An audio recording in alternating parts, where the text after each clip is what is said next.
Hello guys, I'm Priyasa presenting here in Smart Education classes. Today I will talk about the nervous system, second part of the human brain. So let's start the topic. In all the brains, most of a skull, only human has the ability to serve.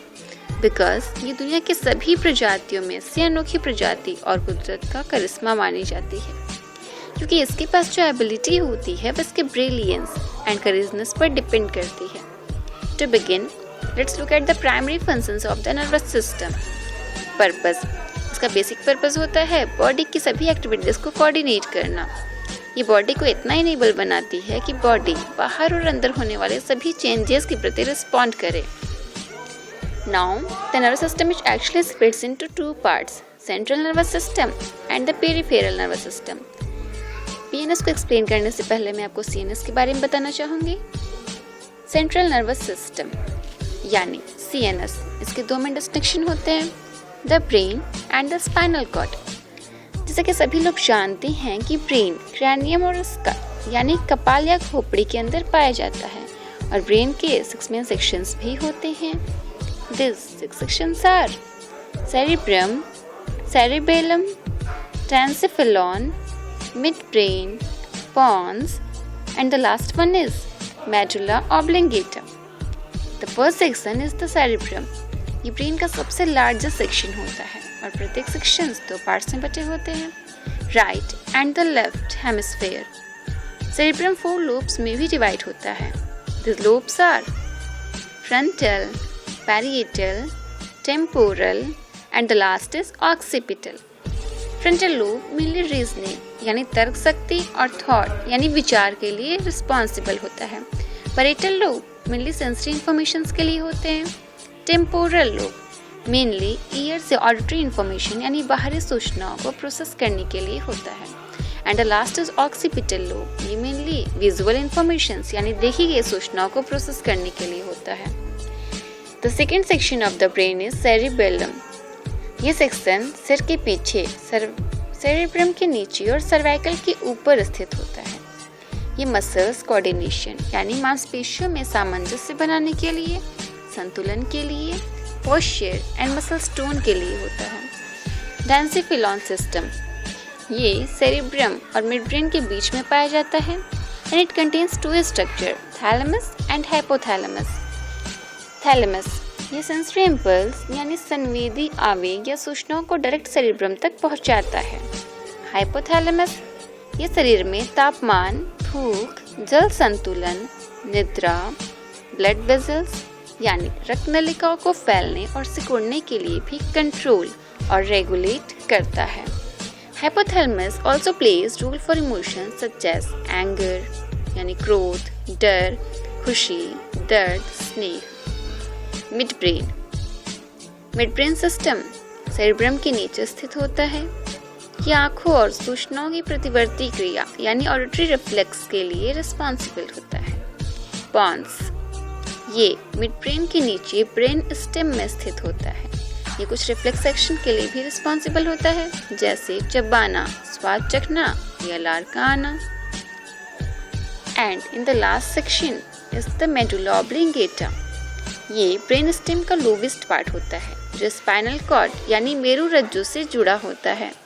यह कुछ functions के लिए भी responsible होता है, जैसे हृदय और रक्त नलिकाओं का कार्य, पाचन, श्वसन, निगलना, कफाना, छींकना और रक्तदाब. It is also known as the center of respiration. Now we have covered all the points. Let us look at the other part of the central nervous system, the spinal cord. Spinal cord यानी मेरु रज्जु एक माध्यम यानी link है जो brain से पूरी बॉडी नर्व्स तक जुड़ा होता है. स्पाइनल कॉर्ड 4 डिफरेंट रीजन्स में भी डिवाइड होता है. This are cervical, thoracic, lumbar and the last is spinal nerves. These spinal nerves are 2 types, afferent and efferent, जो मिलकर peripheral nerves बनाते हैं. afferent spinal nerves ये इंफॉर्मेशंस को बॉडी से ब्रेन तक लेकर जाते हैं. And now the efferent spinal nerves ये इंफॉर्मेशंस को ब्रेन से बॉडी तक लेकर जाते हैं.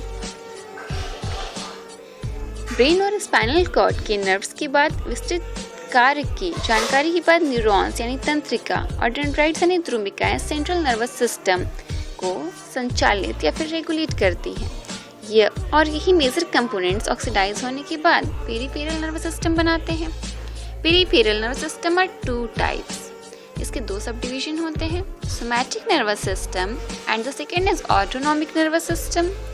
सोमैटिक नर्वस सिस्टम यानी एसएनएस ये मोटर और सेंसरी यानी ग्राही और संवेदी सूचनाओं को कैरी करने के लिए रिस्पॉन्सिबल होता है। ये नर्व्स के लिए जैसे कि स्किन, सेंसरी ऑर्गन्स और स्केलेटल मसल्स से जुड़ी होती है। सोमैटिक सिस्टम यानी मांसपेशियों की सभी ऐच्छिक क्रियाओं के लिए भी रिस्पॉन्सिबल होता है। इसके साथ ही साथ एक्सटर्नल स्टिमुली में इंफॉर्मेशंस का भी प्रोसेस करता है, जैसे हियरिंग, टच एंड साइट। यह स्ट्रक्चर हमें सीएनएस में बॉडी के नर्व्स के बीच कम्युनिकेशन करने में भी हेल्प करता है, जिसे हम afferent sensory neurons and efferent motor neurons कहते हैं। सिंपली हम ये कह सकते हैं कि एफरेंट इनवर्ड कंडक्शन करता है और